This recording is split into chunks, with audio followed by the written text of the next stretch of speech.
right, while we are waiting for others, still few out there, maybe we should start catching up what we did last time. Anybody? Liba, do you remember anything? Yeah. Well, from the part that you started was that Muhammad was going from Mecca to Medina with, and then Abu Bakr was with him, and the different various tribes were trying to get them and I guess kill them or something. And on the way they went to the cave. That's how Muhammad got to Medina. And a lot of people there, there were various people there. There were Jewish, Christian, pagans, all kinds of people there. And they, a lot of them, I forget which tribe or what group it was, that they welcomed him, and they became Muslim. All of them, I mean, basically it was the representatives of the pagan tribes, two pagan tribes, Aus and Khazraj, who had extended the invitation, but all of them were expecting him, and that's why they signed the treaty or the constitution. Right. The constitution, I've been telling anybody who listens to me about it, because I thought they should share that with other Muslim countries, especially Iran. That constitution was very just, and it gave rights to everybody, and everybody would be represented. And by the way, this whole persecution of minorities does not happen in every Muslim country, first of all. And even where it does happen, it's a new phenomena. It's Islamic countries used to be a lot more tolerant than most Christian countries are, because the proof of that was that most of the Jews will actually run to the Muslim countries when they were persecuted to live there, and they had lived there for long centuries in peace. This is a newer phenomena. And then, of course, I mean, there is the debate is that when we see to the end of the days of any religion, then the reason they look like dark is because people have let go of what was right about that faith and start walking on the wrong paths. So yeah, go on. Thank you. Sure. So they constitutionally, they had rights, their property would be protected, their lives would be protected. And freedom of religion. Freedom of religion. Yes, they were free to practice whatever faith they had. And that's why they would be represented. And the other two other interesting things that you said. One was the definition of Imam as the leader. And that Muhammad himself helped build the first mosque there in Medina. And he led the first prayer, but then they would take turns being the leader. So it wasn't like a fixed person who is like Imam JAMAI or the leader of we the Baha'is take a great pride in saying that Baha'u'llah has abrogated clergy in quote unquote in written terms. But if you really pay attention to any of the scriptures, none of the scriptures have actually, maybe in Moses' time, but since then, nobody had asked for clergy. Moses' brother Aaron was made the leader of the priest class. So we can maybe say that there was that thing. But since then, Christ actually, quote unquote, said, do not call thyself by names like father or rabbi or this or that, because ye are all brethren one to another, right? And so there we are. It's like, the first thing we created was a father, right? Father figure, that is the clergy. The Quran has no concept of giving somebody else as a professional clergy issue at all. Neither the early history has anything of that kind at all. This is all man-made stuff. And anyway, I mean, for Baha'u'llah talks about that in one of the main books, that it's not just that some of them took power, but the rest of them, we gave them power too, right? And it's like, because we go to people, we give them power. So we abrogate our power to them, and so we let them rule us. Yeah. Because of laziness or ignorance or whatever.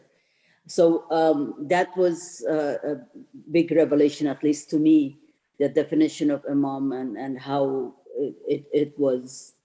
And by the way, in the if you guys are coming, those of us who come from Persian background or from Persia, The Sunni countries don't have the concept of mujtahids and all of that line of stuff that the Shia clergy has created. Sunni countries don't have it. You have religious leaders here and there that become famous and people follow them because same like, you know, somebody's famous in YouTube and people will follow them or listen to them.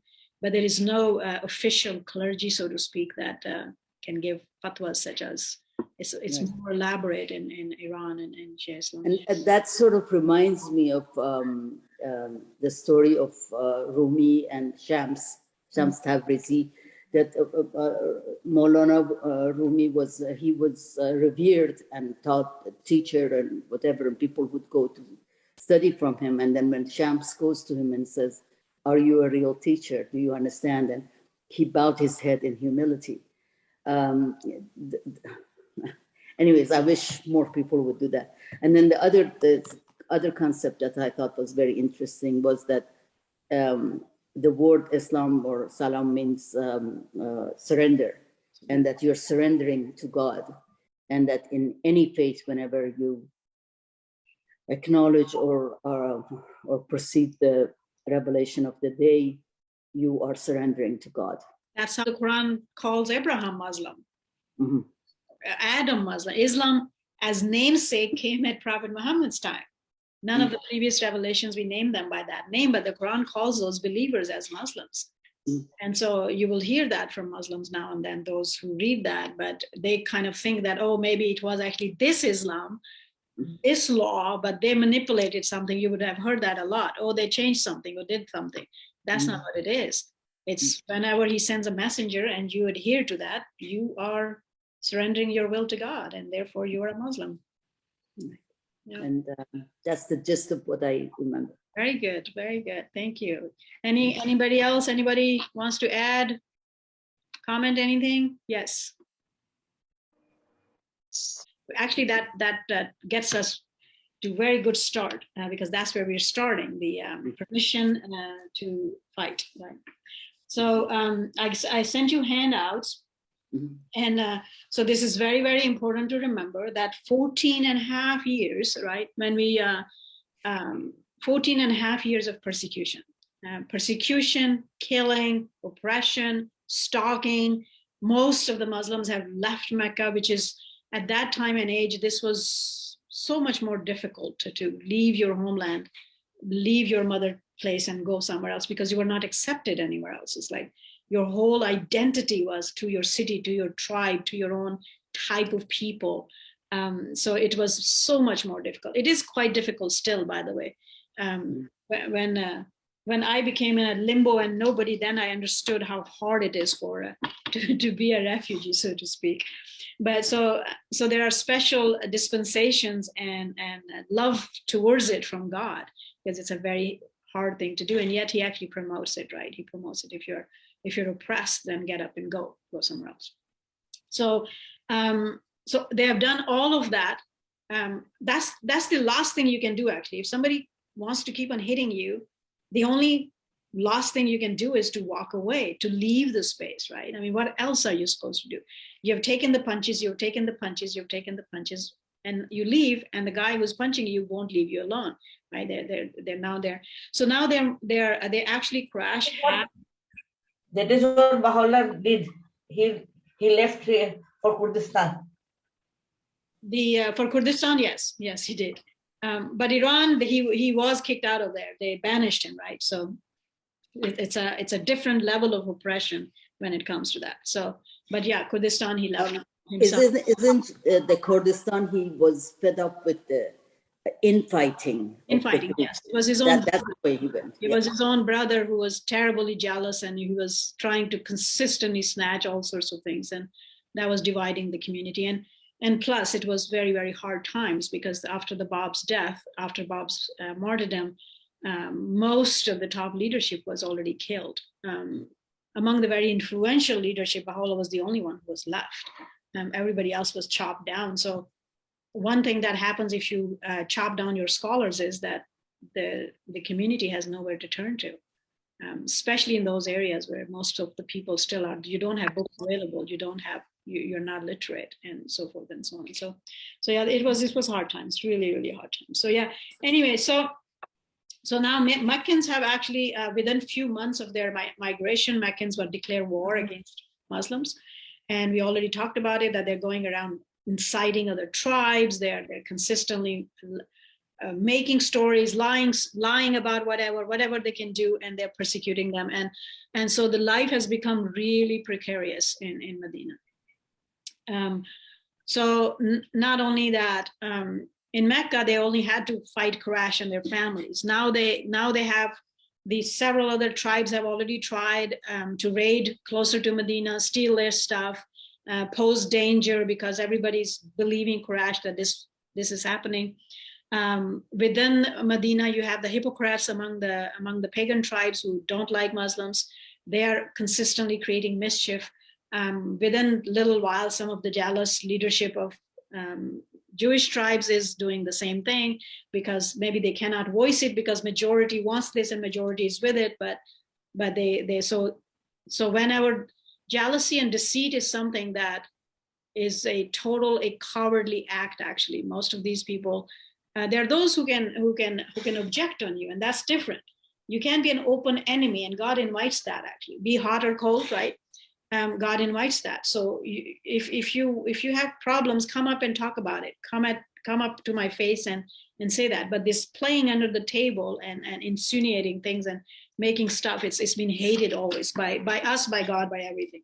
So their life is precarious. They have to. Sorry. What is sedition? Sedition is creating mischief. Yeah, is it sedition? Yes, it is sedition. So there are these qualities, negative qualities that every scripture puts down and asks us to search. Yes, sedition is also when you're trying to separate. Yes. And become your own independent. Yes. It starts with all those ways, by the way. So yeah. So so now they have to actually guard the city. They have to guard their stocks. They have to guard their fields. They have to do all of that. And several excursions have already happened at the hand of Quraysh and several other tribes that are making their life really, really hard. So before we come to the fighting issue, two things have happened this first year, within almost close to about first year of migration. One is, I think, Soraya, you were really waiting for the injunction of fasting. So the fasting has been enjoined on Muslims. So this will be on during like 14th year of revelation. They already had the obligatory prayer since before they left Mecca, a few years before they left Mecca. But Ramadan is fasting is enjoined upon them. The verses are pretty close to, actually the first verse is almost exactly as Baha'u'llah says, that to fasting is enjoined upon you as it was enjoined upon the people before you, right? So the difference is between the Baha'i fasting and Muslim fasting is that Baha'u'llah has fixed a month. It's in March always. It's 19 days because our month is 19 days, because first time, by the way, in religious history, a scripture has introduced solar calendar, right?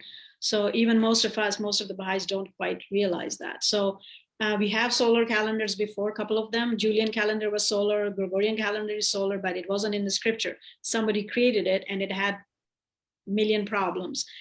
So it had too many issues, too many problems. First time scripture itself has introduced a solar calendar, which is perfect. And I'm not saying that because I'm a believer, but a quick short story. We had a neighbor when we were living in Oregon, and he was an atheist, and we just moved there. And I always invite my friends and stuff and all neighbors and everything. And we were doing a first sort of get together, a housewarming. And he comes and I met him on the street for something else, and we kind of hit off, and he was Swedish, and we started chatting. And then he came to the dinner and stuff, and so he's talking about, with any person who is religious, you sit with them 15-20 minutes and you know like something is going on. So he immediately asks some of the questions, and he's a little bit like tight about it, that okay, you know, it's like he's really like he's a PhD physicist, and he's very staunch sort of. atheist. And but I mean, I'm okay. You say I don't believe in God, God is this or that, we can have the discussion. So we were still friends. And then towards somewhere couple of meetings after, I met him in the street again, and he was like, oh, I'm so tired and so busy and stuff. I was like, what are you up to? And he said that he's been spending years, for long years, he was working as a side project. He was trying to create a perfect calendar. And he says that it evades me. Like whenever you calculate this and that and the other, something else jumps off, and it just doesn't work. The whole thing doesn't work. And so he was struggling with it. So I just chuckled and I said, if you allow me, can I send you, the Baha'i calendar, solar calendar, and it's quite perfect actually, the way I see it. And he goes like, really? I was like, how? So I just quickly described a few things. I was like, I love to see that. So I sent that to him. He started actually investigating the faith. He was so impressed. He was like, really? Somebody who went to primary school only had made this? It was created, it was given by the Bab. So so this guy does not, of course, understand or not understand, but doesn't want to understand or doesn't believe what a manifestation or a prophet is. But so for him, these are just casual people, but he's gone to school only till 5th grade, and here it was. And yeah, it's quite first time ever a solar calendar has been given, and it's perfect. So the difference is ours is fixed in March. We have 19 months, 19 days. That's why for us too, it's a month-long fast, but our month is 19 days. Islamic month, according to the Quran, we're supposed to be 12 lunar, and this was not the months and the days, and the calendar was not created by the Quran. It was applied that it should be kept. It was pre-Islamic. So how much older that is? Almost Abrahamic old as that is. And so all of the main elements of the calendar, minus enjoining fasting during Ramadan, and a few other things like when the Eid is, when the sacrifice, the Hajj was pre-Islamic as well. It is with a few little changes. It was kept. It is Abrahamic. It was not recreated at the time of Islam. Actually, the main core of all of the Hajj is we already talked about it. We started at Abraham and before, and all of the Muslim Hajj, or most of the Muslim, 80% to 90% of it is commemoration of Abraham and Hagar's life and entrance into what we call Saudi Arabia today, and whatever happened around them. The whole pilgrimage is commemoration of that story. So so the fasting starts. So Islamic fasting. I'm sorry, isn't also the Kaaba from the Abrahamic times? That's where the Kaaba was built by. Yeah. We went through all of this. So we started at the history of Adam a little bit actually, but mostly at the time of Abraham. So we went through all of these detailed stories. Yeah, Kaaba was built by Abraham and Ishmael. So Ismail in Arabic. So then Islamic. Second Hajj. Sorry? As you said that second Hajj is from the time of Ibrahim. No, Hajj, the Muslim Hajj is from the time of Abraham. Actually, yeah. Some historians will say time of Adam. There was a little shrine built at the time of Adam that was lost during the flood. And it took us a few thousand years to kind of figure it out what was happening. So some historians believe that the Kaaba was built in the site of Mecca because that first shrine existed at that place. Now, who knows? Maybe next conversation we can ask them these questions and they can actually clarify that. But it will, yes. Sorry. I'm asking about second Hajj. The Hajj these Muslims are performing, cutting for sacrifice. That is the first Hajj. That is the Hajj. That is the only Islamic Hajj. So only it is Muslims are performing, not Jews or anyone else. No, because with every new manifestations, things would have changed, right? Same as the Qibla was changed from between Mecca to Jerusalem to back and forth a couple of times. And now it's different. So, yeah, the riots of the Jewish temple changed with different manifestations too, even though we don't quite much acknowledge them. But every prophet, as Baha'u'llah says, when he comes, he doeth whatsoever he willeth. So they change things according to our needs. So yes, only Muslims are doing that. So, well, today, I mean, Muslims don't even allow the non-believers to enter the Hijaz area. So you can't even visit the first house of God anymore. So, which is a newer phenomenon too. It was a house of God and it was open to people, to human beings, because Nowhere in the Quran, God says, oh, Muslims do this or that. It says, oh, mankind do this or that. Oh, human beings do this or that. Unless it's a specific law for men or women, it doesn't even call on man, oh, man do this or woman do this. It says mankind. So it was, and Baha'u'llah confirms that every revelation, our religious scholars have bickered about this over and over again. Oh, this dispensation was for these people and that was for those people. Baha'u'llah says, no, every time God sends a message for the whole of humanity. It is for the whole of humanity. And when you get back to the previous scriptures and you read them, you see that what he's telling is the truth, that's because that's how we are addressed, right? So he's our God, all of our God, and whatever he's sending is for all of us, though when we don't believe in him, we don't follow, that's a different story. So so the Islamic, we were talking about fasting, then it's 29 or 30 days because the lunar month is either 29 or 30 days. Lunar calendar is 10 to 11 days shorter than the solar calendar, by the way. And that's why whenever we calculate anything historically, it throws us off a little bit. So then Ramadan, which then rotates because it's lunar, it will almost stay 3 times in the same solar month, and then it moves backwards. So every 36 years, I believe, 34 or 36, who is mathematician here, it will come back to the same solar month again. It takes that long to rotate it. So that's your Ramadan, the very first battle of Badr, which we are going to embark soon. And the Muslims were fasting. It was 17th of Ramadan. I was born on 18th of Ramadan, so it was holy day. The Quran was revealed during Ramadan. The historians, it's a sort of guessed thing that it happened somewhere during the last 10 days. We don't have exact pinpoint, but most scholars will say it was maybe the 27th night of Ramadan when Quran started descending first time. And because of that, it's holy. People, Muslims will actually fast that day. They'll pray all day, all night long, and so forth and so on. And the Quran calls it that it was descended on the Shab Qadr, the night of greatness, but it does not say exact what date. So we kind of, yes, Biba? And when you say that Quran came in Ramadan, so the Quran, I thought the Quran had already come when Muhammad is in Mecca, when he declared himself as the prophet. Yes, the first revelation, when he received the first revelation, that first revelation came during the month of Ramadan. Yeah. Okay. Even the Muslims were not fasting was not enjoined, but the month existed, right? So the month existed. So the first revelation. Oh, I see. The month that is named Ramadan existed because that's from previous. Okay, thank you. Previous, yes. So it took 23 years. Yes, 23 years for the whole of the completion of the Quranic revelation. It was complete during actually the last pilgrimage, when it was said, "Today I perfect your religion unto you." So that was the closing of the Islamic dispensation. All right. So then that and the change of Qibla happened during this same time, to be within the first year and few months of the time. So we have those both in the Quran. Baha'u'llah extensively talks about these issues as well. So there was quite a bit of a challenge, and in every dispensation, the way we understand today is, and if we read Quran very clearly, we see this.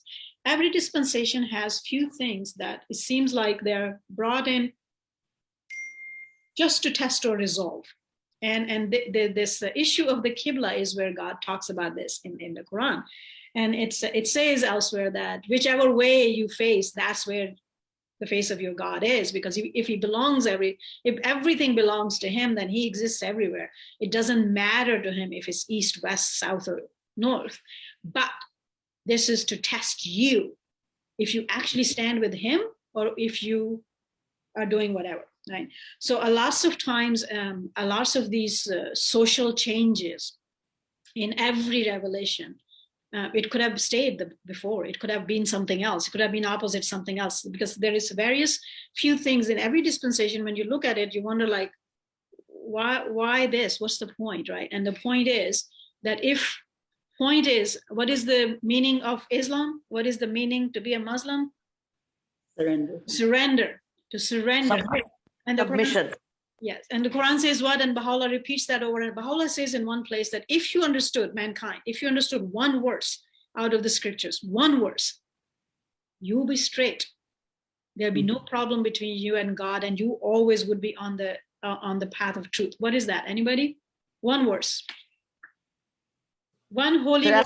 If you understand. Sirat al-Mustaqim. Sirat al-Mustaqim is a straight path, but what is straight path? All right. Sirat al-Mustaqim is straight path, but how do you know what is straight path? Iman.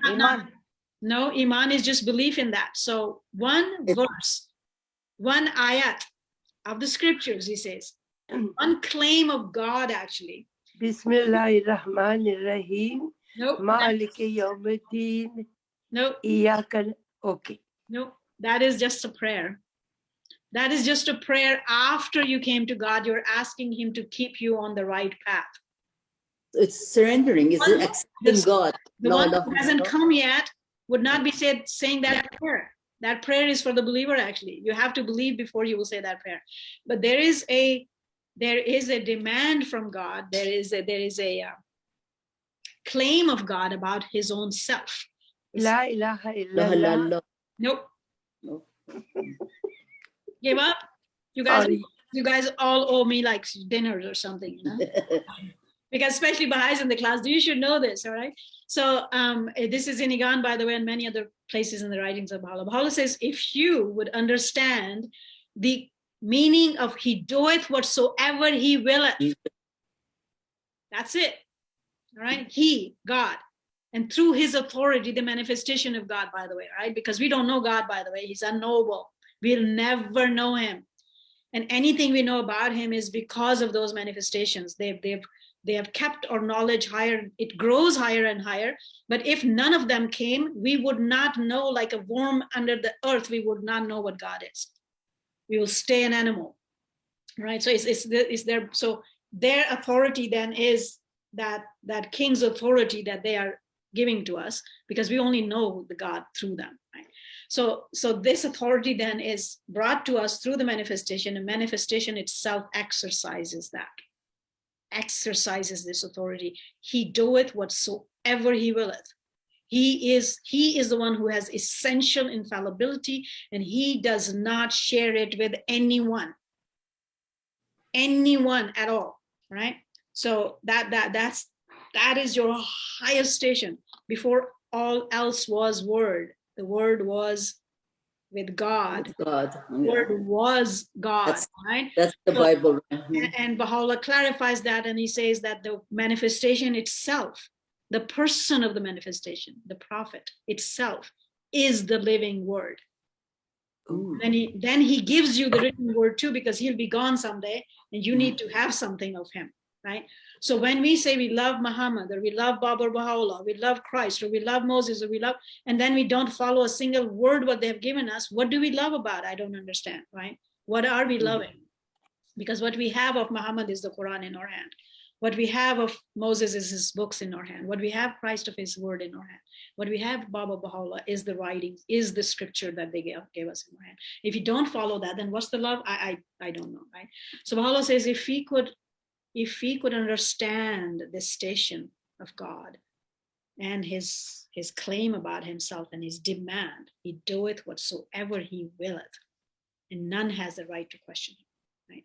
None has the right to question him. And that does not mean you do not ask questions, by the way. That's why we got beaten when we were children, because these are two different issues. Asking questions to understand things is always promoted by God. But having and knowing his authority and questioning his authority is a totally different issue, right? Totally different issue. Even that, because you have free will, he lets you, he just warns you against that. That if you did that, you'll be lost somewhere else.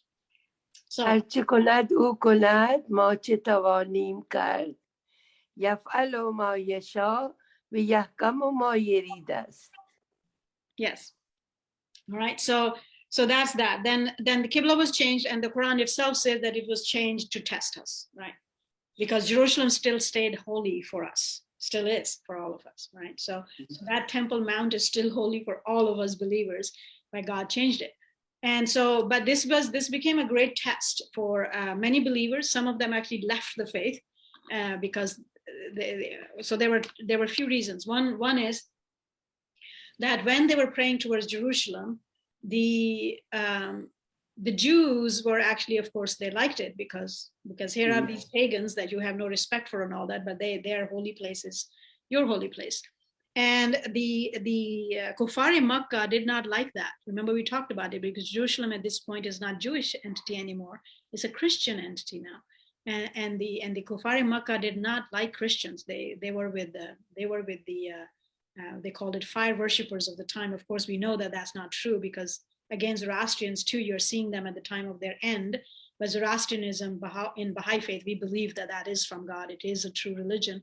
We just don't practice it the way it should have been. So it got different names. So the Persian, we talked about that earlier, that the Kuffar Makkah, their sympathies were with Persians, not with Christians. And because Muslims, they were looking up for the people of the book, and their sympathies were with Christian and so forth and so on. So when this change happened, it was quite a challenge on everybody's front. And so when the Muslims moved to Medina, some of those pagan tribes like that the Muslims are praying towards Jerusalem, because they didn't like Quraysh and Meccans, because they were like, they are the top tribe in Arabia, and they treat everybody that way. So when this changed, it was like, what? And then, of course, the idolatry, the Kaaba still was full of idols when the Qibla changed, right? So you are now facing Qibla, but the whole Quran, every vein of it is against idolatry, against idols, against paganism, against all of this, right? So it was quite a challenge. However, there were few who left. By this time, the Muslims at large are so obedient and so transformed. And what was the meaning of Islam again? Surrender. They had such surrendered their will to God that this revelation came in the middle of a prayer. In the middle of a prayer, they were actually standing in prayer in the mosque when the revelation came. And in the middle of the prayer, Prophet Muhammad switched his direction. And those who surrendered their wills truly did not ask why and wherefore. It was already established, right? It was already established that that's manifestation of God. That is your prophet of time. So then whatever he says, whatever he does, they moved. Yes, they would have asked after the prayer what had happened, and he would have explained it to them, but it did not shake their faith.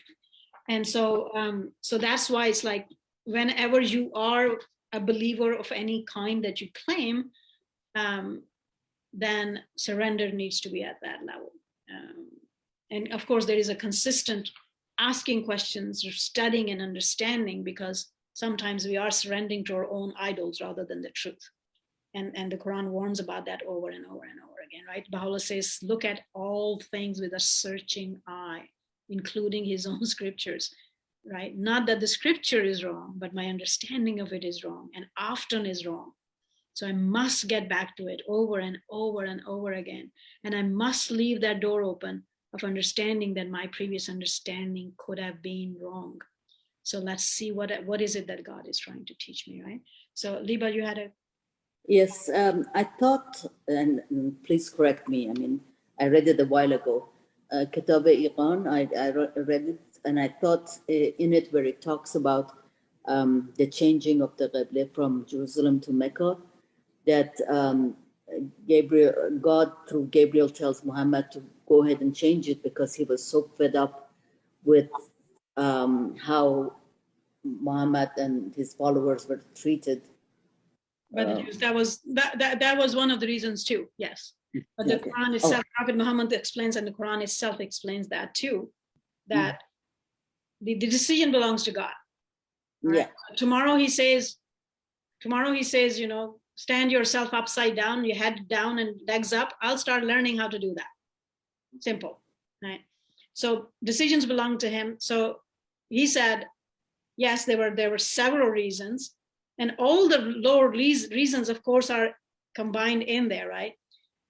one of the main and highest reason was testing or belief, testing or faith, testing or resolve. Is that the same reason that they changed the Sabbath? Each faith changes it, you know, like Saturday. Christ was healing a person, like medically, so to speak. And the Jews were passing by and they mocked him and they said, you know, you can't, because this is considered work, they said. And what kind of rabbi, they used to call him rabbi, what kind of rabbi are you working on Sabbath? So he gave them this story and he says, when you are a shepherd and stuff and one of your, you know, piece, a sheep or a donkey or a horse or whatever is lost, don't you go on the Sabbath day and look for it? Mm-hmm. So, but you all do that and mm-hmm. that's okay, but finding a lost soul is not okay. So he said, okay, then if this is this is what it is for you, it has become for you, no more Sabbath. So he abrogated it. Mm-hmm. Abrogated it because Baha'u'llah talks about this problem. He says, one of the downfall of a believing community towards the end always, or starts with that in a sense sometimes, is that they put a thing that was created by God above God. And a thing that was created by the manifestation of God for their use, that thing becomes more than the manifestation itself. And that is a real sense of shirk, actually. Right? Shirk is something that the Quran does not forgive, it says, calling partners with God. So his authority must always stay above and beyond. If we understood that, we wouldn't have killed the prophets. Because he sent another one, I go with another one. Yes, you are allowed to test him. Every manifestation is allowed you to test him. He has not said whoever walks in the streets and say, oh, I'm a manifestation, you go with it. First of all, if you cleansely lived a life, you will know how to discern truth from falsehood. If you knew your books, you will know that. Christ has promised that. Every manifestation has promised that. So if you want to test them and find out if it's true, go ahead and do that. But denying and persecuting and killing them is not allowed. Denying is the only thing that is allowed. Only that far I can go. I have free will. Somebody says, I am this, I tested him, I didn't like it. I was like, I walk away. I walk away. That's allowed to me. Turning around and trying to kill him and his family and his believers has never been allowed to anyone, ever, at all. So that's what we keep on doing. And we keep on doing that. We keep on turning ourselves into gods. So Qibla has changed and fasting has started. We are actually having a real good community getting established, and the Meccans won't leave you alone. So several little skirmishes of this size or the other. Actually, number of believers were killed during this time. I'm sorry to interrupt, but when you say Meccans didn't leave them alone, at that time, it wasn't a country, right? There wasn't a country like Saudi Arabia. So these were like tribes. These are the tribes. So actually, several times Meccans themselves have gathered like at one point 200 people riding, and they went all the way close vicinity of Medina, and they stole some stuff from them, and they and so forth and so on. They will incite other tribes who are doing the same things. Many of the excursions, people have died. They're consistently and they have declared war. One other within a few months, one other thing they started doing was that they wrote they started writing letters to the leader of the disaffected, right? Abu Ubi, the one who was supposed to become the Medina's king, and then the whole Islam thing happened, and he never left his jealousy for the rest of his time. So the Meccans write him a letter and say that you have given refuge to the one that we hate and our enemy. So either you kick him out, kill him, turn his followers out, or we will attack Medina and we'll kill all of you. And we'll kill all of you, and we'll kill all of your men, and we'll take all of your women captives, right? So they're really like in a gangster hooligan way, threatening, not just the pure common style of war either. So Abdullah bin Ubi starts preparing with his people to actually attack the Muslims, and one of the thing about manifestations is that they know our hearts and we don't. So he knows that they're doing this. So he actually walks straight into them, into their quarters, goes and meets with him and tells him that he knows that he's doing this. And they're really shocked because they're keeping it really secret. So he warns them that this would, because remember, the whole reason they invited Prophet Muhammad to come to Medina was because of the Battle of Bu'ath, where they killed dozens and dozens upon dozens of each other, and they were such blood trails left that they wanted to live in peace. They wanted to have this thing. So he reminds them, like, you are just starting on the same thing again. I was like, because both between us and Khazraj, a couple of hundred in both tribes are now Muslims, right? So it's like, how are you gonna do this, so they, I mean, of course it makes sense. Plus they're always, and this thing happens over and over and over again. Somebody starts preparing to attack them, and Prophet Muhammad immediately either goes himself or sends a delegation right away and tells them, I know you're doing this, don't do it. And that thing alone has saved so much of war and bloodshed in itself, and avoided all the things. So then they turn to the Jews. They know that some of the leadership is disgruntled about it, and they start writing letters to them. The Jews too are, because they wrote that, they signed that treaty and covenant, right? So some of them now get boldened that the Quraysh want this, so they're devising other ways. A couple of them are now traveling around, and they too are inciting the tribes and stuff, but trying to keep it under the carpet. And these things, remember them, because they will come into, we need to remember them because soon these will bear fruit, which is very bitter for those who are doing these things. So the last thing that happened that actually then had the revelation come for defense was that when they were doing several other things and they were not satisfied that it was to the Meccans, it wasn't enough damage to the Muslims yet, because they were inciting them. They were not, they were hateful.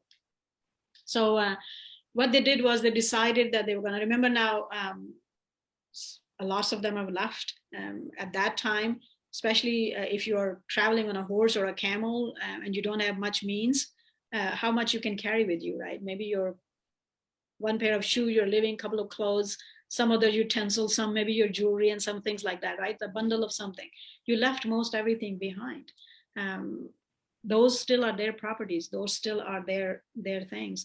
So the Quraysh went and raided their homes and stole everything from it, carpet, a piece of whatever and everything. And I'm sorry, I got confused. Who had left? The Muslims or the Jews? Right? The Muslims left Mecca, right?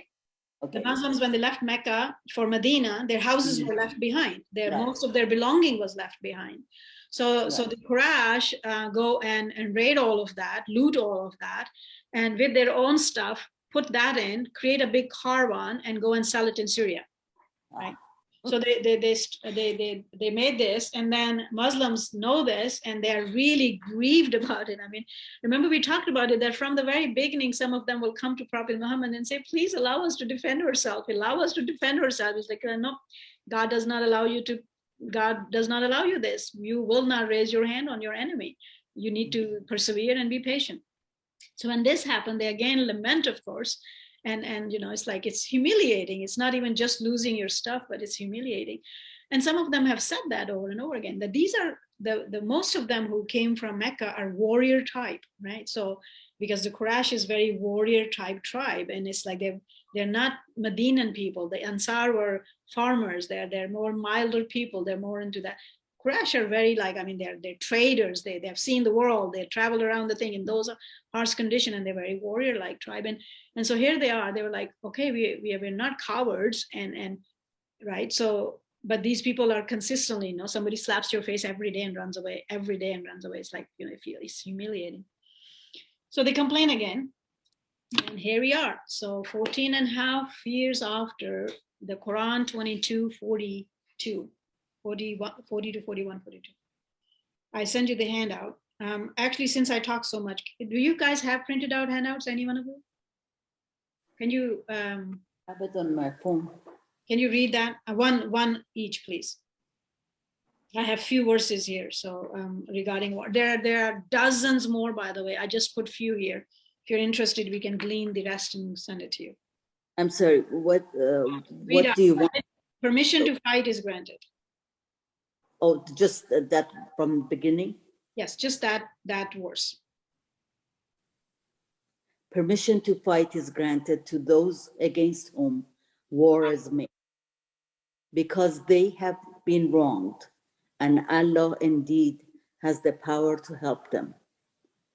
They are those who have been driven out of their homes unjustly, only because they affirmed, "Our Lord is Allah." If Allah is not repelled, If Allah if Allah did not repel the aggression of some people by means of others, clusters and churches and synagogues and mosques, wherein the name of Allah is oft commemorated, would surely be destroyed. Allah will surely help him who helps his cause. Allah is indeed powerful, mighty. If we establish these persecuted ones in the earth, they will observe prayer and pay the zakat and enjoin good and forbid evil.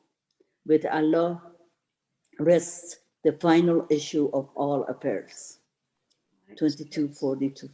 That's your permission, your first permission for defense, to defend yourself. And one thing we forgot was, and these verses remind us that zakat, the 2.5% of your annual hakukullah, is already implemented as well, as this reminds us. So, is that the same in Muslim and Baha'i? The Baha'is don't have zakat implemented yet. But there is in the Aqdas. It will be someday when the House decides when. We don't know when. And it's 2.5% of your. They will decide what number. No, I mean the Muslim one. Is it Muslim one is 2.5%? Yeah. Of your net or gross? It is interesting, actually. It is on everything you own. Oh. Everything you own. Just income. It's not even just income. So if I was Muslim, I'll be paying zakat on this gold ring. Yeah. So it was one of the ways of curbing hoarding, actually. That's how the scholars have dissected this. Because, in those cultures, still is quite a habit. You have tons of gold you just want to put under your bed. And that doesn't really give you anything. Qur'an had recommended and promoted trade. Yeah. Right.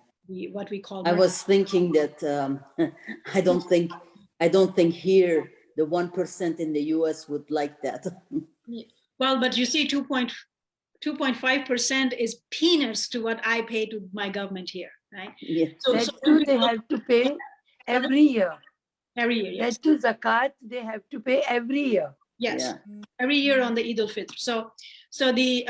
I have to pay taxes to America every year too. And my taxes, my tax bracket is more than 25%, not 2.5%. I know, but if you were a billionaire, you could find loopholes not to pay that.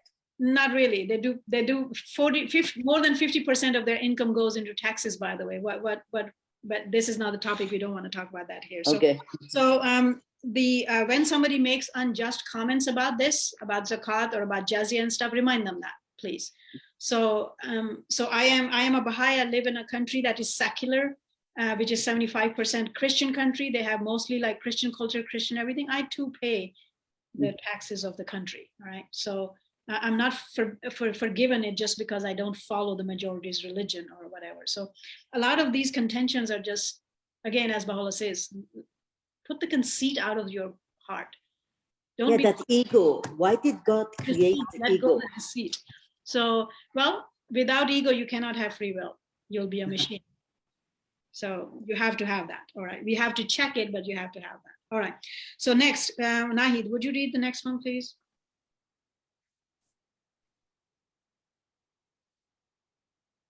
I just opened it. Which part she left? If Allah? Yes, if Allah. If Allah were not to repeal a section of mankind by another, the earth would be filled with disorder, but Allah is full of bounty toward all people. Yeah. First, So Should I- first time in human history, that's my note. So first time in human history, by the way, regulating all facets in such ways that will become or laws for a modern just war to this day and will be adopted by the West after the first-hand experiences with Muslims, with Muslim civilization during crusades, and thus coming to enlightened renaissance over the centuries, right? So now you have Hague, and now you have war crimes, and now you have all these laws. They all stemmed from here. The West had no knowledge of that, or neither was practicing those things at that time, right? So we will go through a list of that. What I don't understand the meaning. It says if Allah were not to repel a section of mankind by another. Because defense have been often allowed in religion. Most of the Jewish So prophets, repel means fighting, not repel hating. means to push back. Yeah. Okay. Push back. Repel. Thank you. Like when you buy the mosquito repellent, Yeah. if you push it, then they don't bite you. You know, Right. it doesn't kill the mosquito, but it repels it. Right? So defensive war has been allowed in many of the dispensations. Baha'u'llah has disallowed holy war, by the way, so he's abrogated it, but it has been allowed prior to.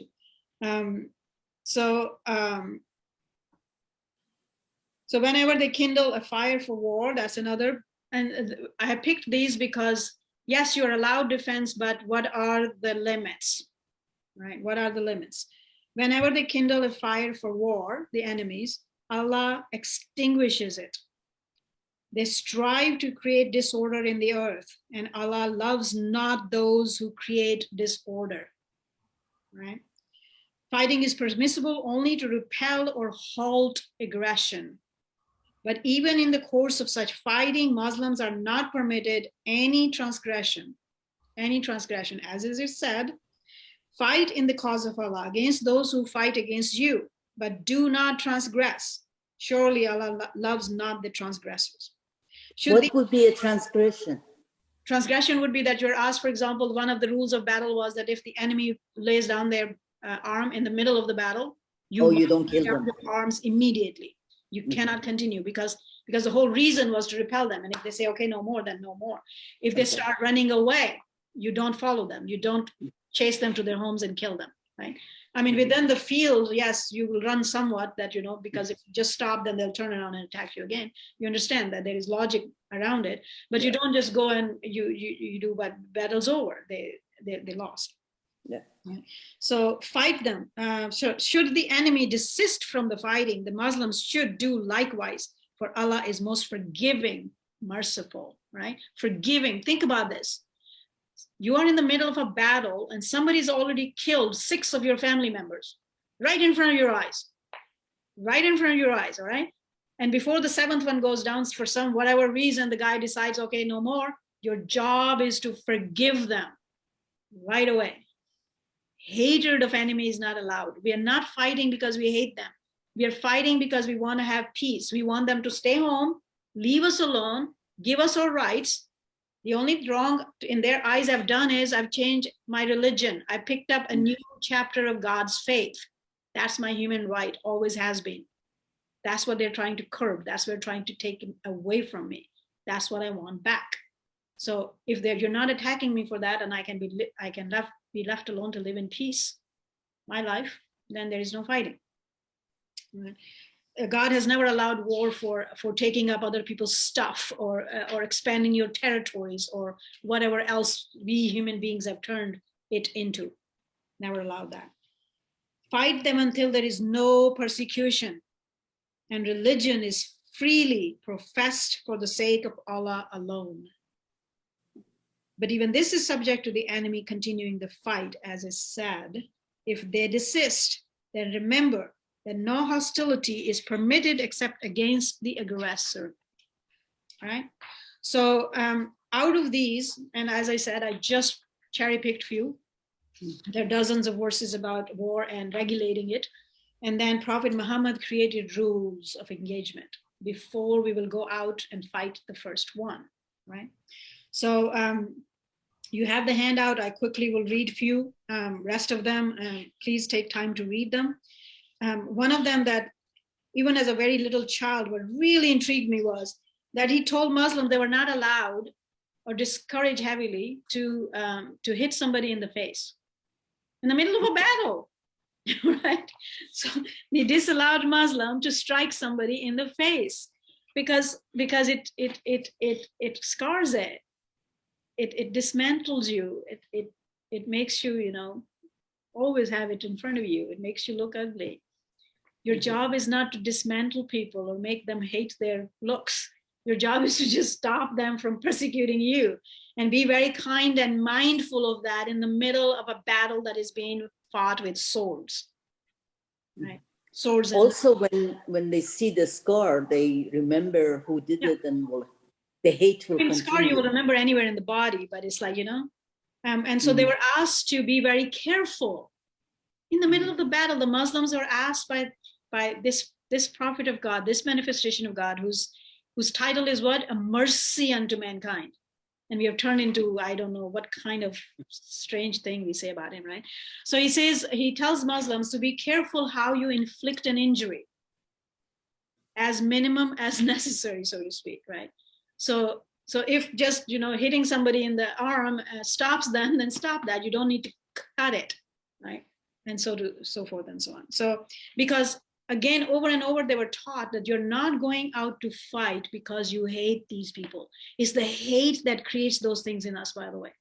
You want to mutilate them. You want to hurt them, right? You want to hurt them. You want them to remember that I hurt you. That's vengeance. That's hate.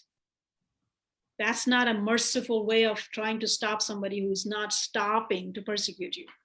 So, first and foremost, when he dispatched a force on a campaign, he admonished them, Muslims, go forth in the name of Allah. And Liba, we talked about this in very much detail, why we still keep on calling it Allah and do not translate it as God, because that's my pet peeve. Yeah, because West doesn't understand that and picks on it, right? So when I'm doing anything else, I do translate it into God. Many other Qurans do, but we are studying Islam and why Islam is. So it's important because the pagans did believe in Allah, no God but Allah. There were 360 other gods, but they did have Allah as well. That's why no God but Allah, no God but Allah. That's why the formula, right? And the name Allah goes back all the way to Aramaic and Hebrew. It's the same name that is used as Yahweh or Allah in Hebrew and Aramaic. It's the same exact, but this is Arabic pronunciation of it. So there is this God that existed, and every manifestation has been trying to teach us just this one God, not anything else. So that's why it's important to remember that. Thank you. So they did not object on having Allah as one God. They had objection on not having all the other partners. That's what they were doing, right? And they did not like the Bismillah Rahman Rahim because Rahman was a new name of God that came and it was introduced by Islam. And the Meccans rejected that. They said, no, we don't know this name. You can call Allah, but not Rahman, right? So, yeah, and we are suffering the same thing now. People say you can call him Allah and Rahman now, but not Baha. So because Baha is the new name of God, and every religion has brought a unique name of God to us, by the way. So, which is an attribute, of course. Cause of Allah, do not defraud in the matter of the spoils. Spoils were only when two armies, one is relinquished, whatever was there in the ground. That's what was turned into spoil. It wasn't that you went and now looted their homes. That was never done and never allowed. That's what spread Islam, by the way, regardless of what the enemies say and what the West says, all right? Because war was terrible before this time. Do not mutilate the enemy dead, nor kill women or children or monks or priests, nor those who have arrived at an extreme old age. Always try to improve people's condition and behave benevolently towards them. You are talking about enemies. You're not talking about neighbors that you just live with them. You're talking about enemies. You're talking about people who you are at war with. Always try to improve people's condition and behave benevolently towards them. Allah loves the benevolent. Loves the benevolent. That's how the whole, almost every surah and every other verse of the Quran ends. even though it's harsh on punishment. And then he'll say, oh, if you do this, this will happen. But God is merciful. But Allah is merciful. But Allah is merciful. Turn to him. He's merciful. He forgives. He loves. What is benevolent in Arabic? I don't know. I'll find out, of course. In English, what is benevolent means? Actually, I don't know. Benevolent in Arabic, she asked. All this was designed towards making war humane and to put an end to the inhumane practices that were current in Arabia and the world at large before the advent of Islam. The Muslims were directed that during the course of a march, they should not make camp in a manner that might prove inconvenient for other people, nor should they march in a manner so as to block the way. We are talking about pagan Arabia. We're not talking about a Muslim country that you're careful for what other Muslims. We're talking about this time. And they stayed that way for a very long time, and they made their civilization. Now they're kind of lost a little bit. He said, in the course of a journey, he who does not safeguard the comfort of others in marching or camping would be deprived of his reward in respect of his jihad. Since the word jihad came up, we should quickly touch on that. There's two jihads in the Quran, the greater and the lesser. We are talking about the lesser jihad. The lesser jihad is the one that you strive in the path of God with weapons. The greater jihad is you strive weapons of ethics and morals and change your own self. That's the greater jihad, right? Muslims were forbidden, and jihad simply means to strive, by the way. It has become a very negative word and connotation, but jihad simply means striving in the path of righteousness. Muslims were forbidden. I'm sorry, here it says in the course of a journey. Does it mean traveling, or does it mean in course of the fight? Any way at all, but especially during campaigning. It was used to be called campaign. You are leaving on a campaign of, meaning a battle or battle, okay. Armies marching, but anyway at all. The Quran is very clear about that. You should put your brother in front of you. You should put your brother before you. Right? So that it says the comfort of others. Yes. It doesn't say the comfort of other Muslims. It just says others. And they're marching between pagan tribes. They're marching on the paths and lands of pagan tribes, right? Mm-hmm. So, so much that the enemy has said or written about Islam is absolutely falsehood. Again, we are willing to say that some Muslims have done wrong. We are willing to say that some even like whole country of Muslims have maybe done wrong. That's not Islam. That's all we want to stop, right? So don't say Islam has done that. Study the actual Islam and see what it is. And every community has wrong people, and we are absolutely willing to accept what they're doing is wrong. But that's not Islam. Neither they are all the Muslims that are doing this. Muslims were under a strict injunction to take no prisoners, right? No prisoners. So except in the course of regular fighting. What does this mean? This is a time when, especially in Arabia and most of the places in the world, if you are going on a trading caravan and the robbers have taken you over, whoever they capture, they will sell them in slavery, by the way. So you came upon some other group of people and you could grab them, you sold them in slavery. It's like, oh, you took them. It's like, no, you don't do that. You don't do that anymore. Prisoners of war were either released, this is number 5, after the battle as an act of benevolence or in return for ransom. Or else they could ask for their ransom to be fixed, which they could pay out of their earnings, in which case they were actually set at liberty to work. And the Quran says that you should add to that whatever they're earning and make it faster for them so they can go their home. So prisoners of war were mostly slaughtered before this, or perpetually turned into slavery forever. Right? So the amount of progress Islam has brought to human care and rights is amazing. Amazing. Prisoners of war must be dealt, number 6, with compassionately. Those taken. Sorry. So anyway, so there is few things that if anybody accepted the faith in the middle of the war, even though they just killed 2 of you, they were supposed to be let go of. You don't fight against them because they're fighting your right of following your religion. If that person is not a threat anymore, you don't fight them. The one who is not a threat, you don't fight them anymore. What does manumission mean? Is that does monetary? Manumission is again like manumission actually is mercy, to be merciful towards them and help them. So so there are many stories. I'll let you read on your own here about these.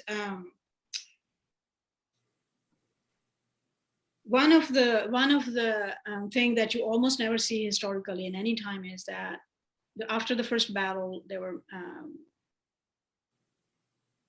he had asked the Muslims to bury the enemy dead first. Right?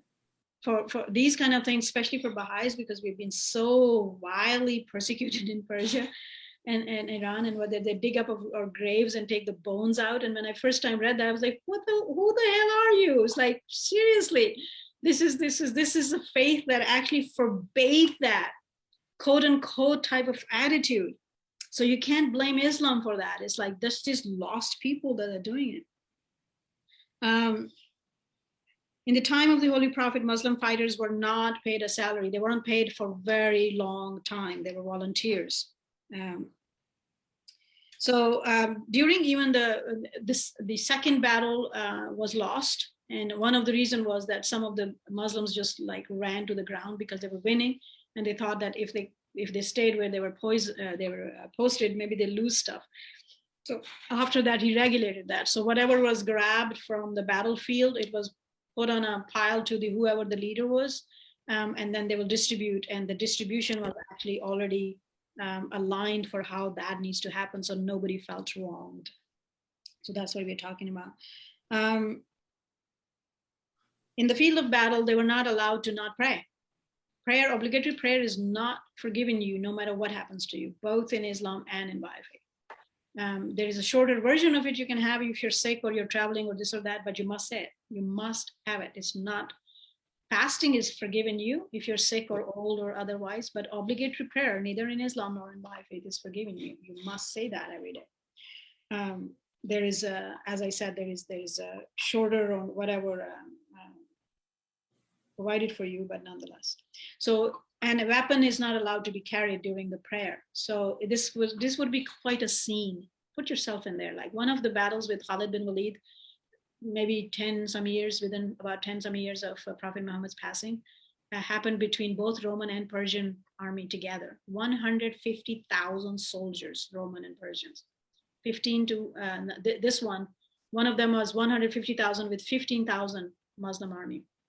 And they beat them, by the way. All right. And so here you are in the middle of this hottest battle, and the prayer time comes, and they already have divided how many go and pray, and the rest are still fighting, and some of them are actually guarding those who are fighting. And then when guarding those who are praying, and then when this group finished, another comes, and another comes, and another comes. Everybody in the army says their prayer 5 times a day. You had like week-long battles, day after day, right? Can you imagine the one who is watching this? The devotion to God is like, that itself has like, I don't know what kind of impression it will have on me. Where are we? And the first battle, as we said, they were fasting actually. Later after this, then fasting after the revelation came that if you were traveling, then you didn't need to fast. So the Baha'is have that injunction too, but there is limitations to that. What is it? Anybody remembers? You have to be traveling 8 hours away from home. I thought it was 5, okay. 8. I think it's 8 hours.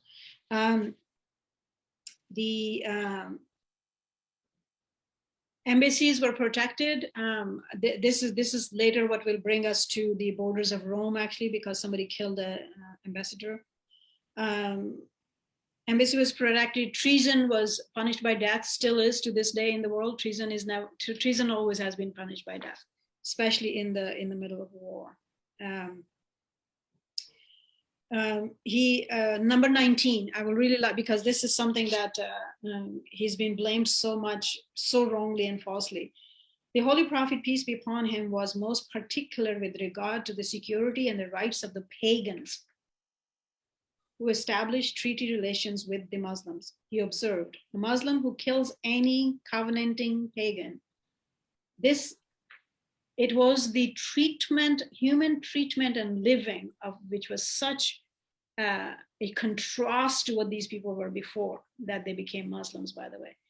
If that is true, that they were all brought in by the sword, then you wouldn't have these things, and you wouldn't have these things existing for decades after Islam already was very powerful.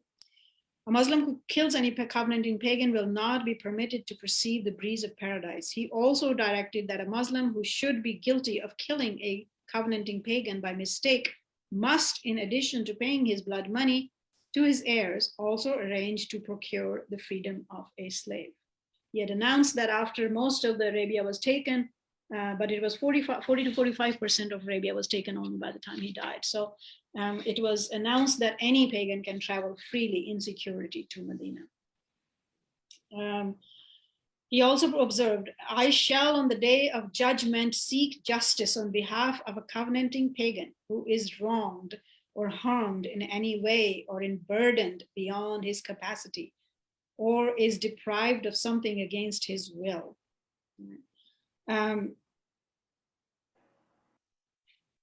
There are many others, and I put this on purpose at the last. I want to touch on that, and I think we won't have time actually to go through the battle itself. But so there was an age limit put in there. Age of maturity was 15, and boys below 15 were not allowed to participate. The age of maturity for Baha'is is 15 as well. Women were generally with them in one sense or the other, and there were some women warriors and a number of women scholars in the first century, from the first decades, by the way. 3 of Prophet Muhammad's wives were considered scholars, and men of Islam went to them to learn about Quran and Islam.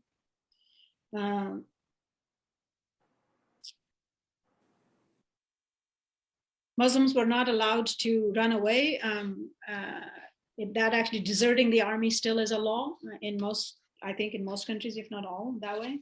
You can't desert in the middle of the thing. The last one I wanted to really touch on that was because this has been maligned a lot out of context for what is happening. Whenever he had, which is 28, by the way, there were like 50 or 60 some rules, but a lot of them were more peculiar to certain other things. I didn't put them here. It was too long. Whenever, like, for example, like he preferred to go out on, if they had the luxury to say, when are you leaving the Medina to go for a battle, he will mostly prefer to leave on Thursday. Those kind of things, like it doesn't really affect our knowledge of what is happening. So I took those out. Whenever he had to dispatch a force, number 28, on a campaign, meaning a military campaign of defense against an inciting tribe or party, he directed the commander that when the enemy who have declared war on them were encountered, they should be invited to embrace Islam by teaching its peaceful teachings. Of course, I think I misspelled something. Peaceful uniting teachings before starting the battle, right? So somebody's already declared war on you, and you're gone out now to meet this, whatever it was, and this is what you're told to do first before you will engage. He would always tell them that maybe they are this way because they don't know anything. They're hating you because they're ignorant of who you are. They're hating you because they're ignorant of what God is teaching. So give them an opportunity first, right? Even though they have declared war on you. They should be invited to embrace Islam by teaching its peaceful, uniting teachings before starting the battle. And if they agree, they should be urged to migrate to Medina. So many times it will happen that you had invited them that, and most people don't say, oh, okay, come become a Muslim, and say, yeah, I'm a Muslim. It doesn't work that way, right? But lots of times the people who are the enemies of the faith were describing it that way. That's how they present it. And you go like, what the hell is going on, right? So when you actually get to the details of the history, with every little battalion, well, first of all, most of the early believers were really well deepened. Prophet Muhammad had his classes with them every day himself in the mosque. But even then, a deepened believer was sent with them. So if somebody was inclined to say, okay, what is it then, right? Because, okay, so you declared war on somebody, the other guy is coming, they are fully, weaponized and all that, you're standing in front. Who would give you that opportunity now? Because somebody's coming to defend themselves. In general, they're already angry. You already brought me out here in this misery. Let's have it, right? No. Who's going to say that we don't really want to fight? We don't want to fight you. We actually want to be united with you. You're my brothers. You can be my family. You are like my family. God made us all equal. You're saying things like that. There would be times, of course, that in that enemy side on the front, if I was standing there, my type of person, your type of person, most of us here, right? You will ask, what is it then? You will be surprised. So then they would ask, what is it? And they will immediately put some blanket or something on the floor. They will send the people down, and they were allowed to ask questions and teach them. And often enough, not rarely, they actually accepted it. And now you have believers who love God, and no more war, no more battle with these people. Right? So if they become Muslims, and if they agree, they should be urged to migrate to Medina. Prophet Muhammad was trying to create a nation, and it started in Medina. So most people who were able, he actually asked them to. So Medina grew actually because of that. So if they become Muslims but could not migrate, they were permitted to stay at home in peace. If the enemy rejected the invitation to accept Islam, enemy who has declared war on you, you are not aggressors towards them. You did not pick on them. They came to fight you, and you're giving them that. If they don't accept, if they were invited, then they were invited to stop fighting Muslims and to submit to Islamic State. Then ask them that, right? So ask them still to don't fight you and become a citizen instead. It's a rudimentary level of creating a nation at this point, but that's what it is, all right? So let's say if my faith doesn't allow me to attend army, my government cannot force me, right? I have allowance that for my religion, but I cannot go against my country. I'm allowed not to take up weapons and go, because let's say that if my religion doesn't allow me, I have that religious freedom. My country upholds it in the United States. But that doesn't allow me, just because I'm another religion and that there's something living here, that I should keep on poking and doing something against my government, right? Same stuff. So become a citizen. When they became citizens this way, that's when jizya was applied to them, by the way. And it wasn't more money than Muslims were already paying themselves. The benefit of that was that the non-believers were not asked to join the army and fight for Muslims. They were actually protected by the Muslims, by the Muslim armies. I pay taxes in this country, right?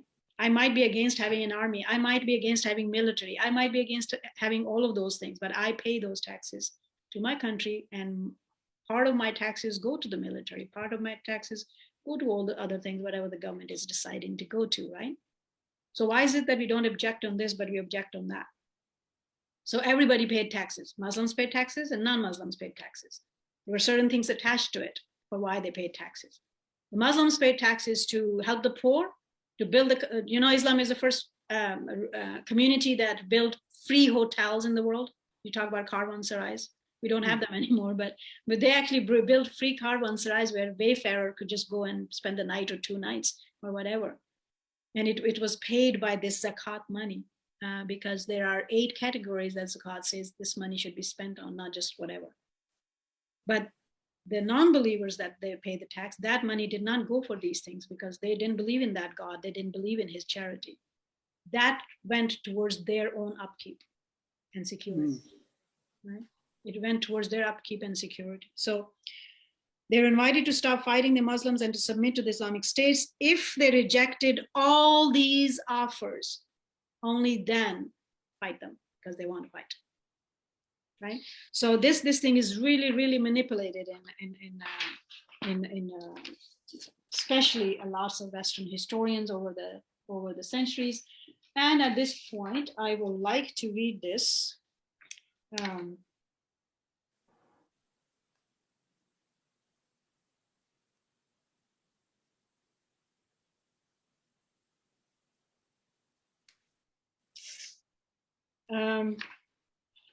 This is, you already have this. This was given to you within the first class, I believe, Guardians. This is Baha'i take on Islam, by the way. there is so much misunderstanding. I want to read this because what I'm saying is proven by those who are writing and investigating by themselves and not in animosity and rancor and deceit. There is so much misunderstanding about Islam in the West in general that you have to dispel. Your task is rather difficult and requires a good deal of erudition. Your chief task is to acquaint the friends with the pure teachings of the Prophet as recorded in the Qur'an, and then to point out how these teachings have, throughout succeeding ages, influenced, nay, guided the course of human development. In other words, you have to show the position and significance of Islam in the history of civilization. Yeah, and the first and foremost is on our WhatsApp group. I put it there so you will actually, whenever you go there, you read this. Shoghi Effendi hopes that your lectures will not only serve to deepen the knowledge of the believers in the doctrines and culture of Islam, but will set their hearts afire with the love of everything that vitally pertains to Muhammad and his faith. Here's another one from The Guardian. You should also cautiously emphasize the truth. These are high writings, by the way, that I'm reading right now. You should also cautiously emphasize the truth that due to the historical order of its appearance, and also because of the obviously more advanced character of his teachings, Islam constitutes a fuller revelation of God's purpose for mankind before ours. The next one would be more fuller than ours, right? It all explains these things. The so-called Christian civilization, of which the Renaissance is one of the most striking manifestations, is essentially Muslim in its origins and foundations. This is Shoghi Effendi. Right? When medieval Europe was plunged in darkest barbarism, the Arabs, regenerated and transformed by the spirit released by the religion of Muhammad, were busily engaged in establishing a civilization the kind of which their contemporary Christians in Europe had never witnessed before. Europe was in dark ages at this time. It was eventually through Arabs that civilization was introduced to the West. It was through them that the philosophy, science, and culture, which the old Greeks had developed, found their way to Europe. There are dozens of Western scholars that accept this reality today. I'll send you their names. The Arabs were the ablest translators and linguists of their age, and it is thanks to them that the writings of such well-known thinkers as Socrates, Plato, and Aristotle were made available to the Westerners. It is wholly unfair to attribute the efflorescence of European culture during Renaissance period to the influence of Christianity. It was mainly the product of the forces released by the Muhammadan dispensation. Right? There are many others you already have now. The last one, actually, I should read. The truth is, the Western historians have for many centuries distorted the facts to suit their religious and ancestral prejudices. The Baha'is should try to study history anew and to base all their investigations, first and foremost, on the written scripture of Islam and Christianity. All right, so we will, can I take 5 more minutes and give you some data, and then we'll get onto the battle next time. So Badr, yeah. We are embarking on Badr soon because of that thing that they stole, all the things that they stole and took the caravan, and in answer to that, permission to fight is being granted to Muslims, to permission to defend is being granted to Muslims, right? So this will prepare us for the first battle that is a world-renowned battle of Badr. It has been prophesied in the Old Testament. It has prophecies of the coming of the Bab and Baha'u'llah later, and it was the event and is the event for Muslims to this day. It happened on March 13th, Ramadan 17th, 624. So a year and few months after their migration to Medina, right? By this time, they already had several excursions that the non-believers had brought and did on them. 313 Muslims will fight it. They had 2 horses, 70 camels, only 7 people were in armor. Some of them only had sticks and the sifting of wheat kind of things that they went out with, by the way. Right? The Meccans they started with 1,300, but they left 2,000, a little over 1,000 at the end before the fight began. 700 camels, 100 horses, most in armor, right? Whoa. This is the battle that Isaiah talks about. Isaiah talks about, all right? When a small host will conquer a large host, you will know God is here. Yeah. Now, we will go through the details of the battle next class. I just wanted you to kind of sleep with this. But there are a few things I want to touch at this injunction, that Islam has been presented recently, even more so again, and for a couple of centuries, maybe a very long time, since before Crusades at the hands of Christians, especially, and now kind of permeates the world, as if it was a bloodthirsty religion and everybody became a Muslim at the edge of a sword, all right? From the day Prophet Muhammad entered Medina to the day he died, it was 10 years time only.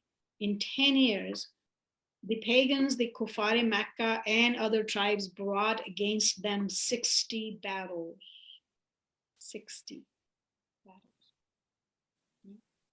Now, these are in all sorts of sizes. Some of them are maybe between, 100 people on one side and 10, 15 on the other, and the others are into thousands and so forth and so on. We are only talking about the 10 years of Prophet Muhammad's life in Medina. That's the only time when fighting happened. Before that, it wasn't allowed them. And a year in Medina didn't allow them. So it was actually 8.5 years total of fighting, okay? So to be true.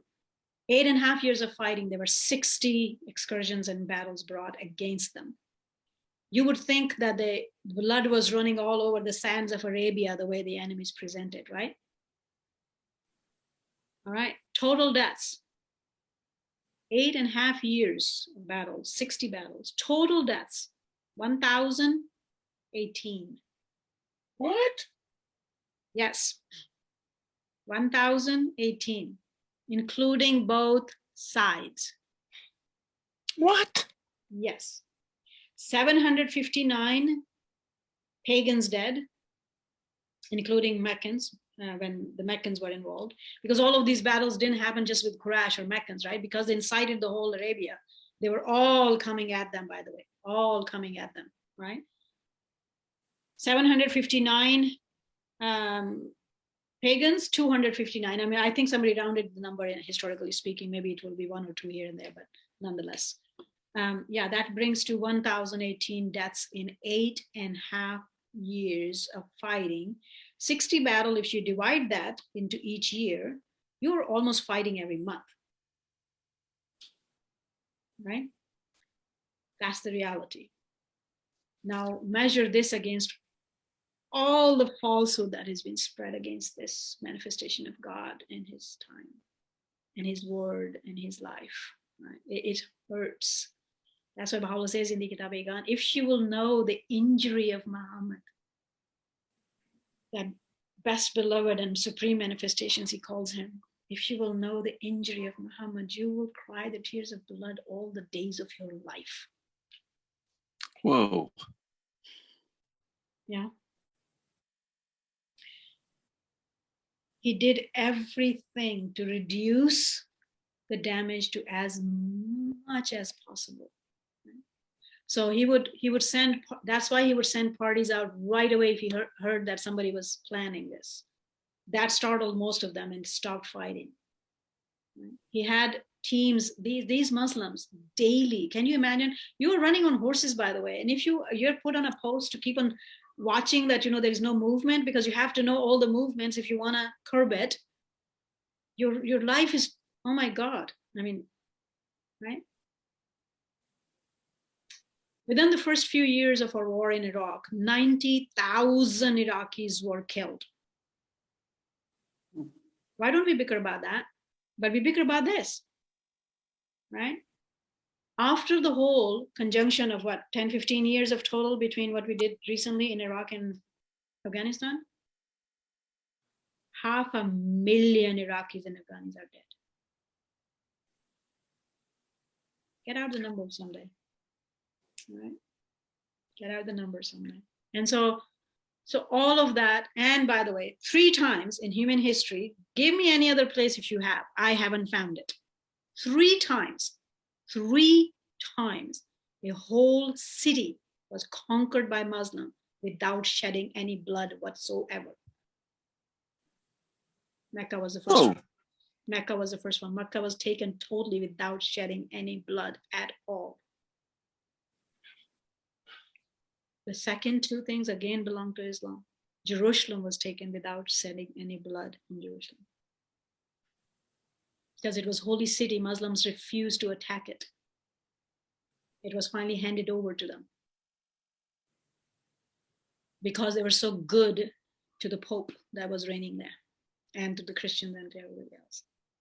That same Jerusalem was taken by the same Muslims again 100 years after without shedding any blood. You don't read those, do you? You don't read those. Nobody talks about those. But we talk about everybody in the world just turned by the sword everywhere.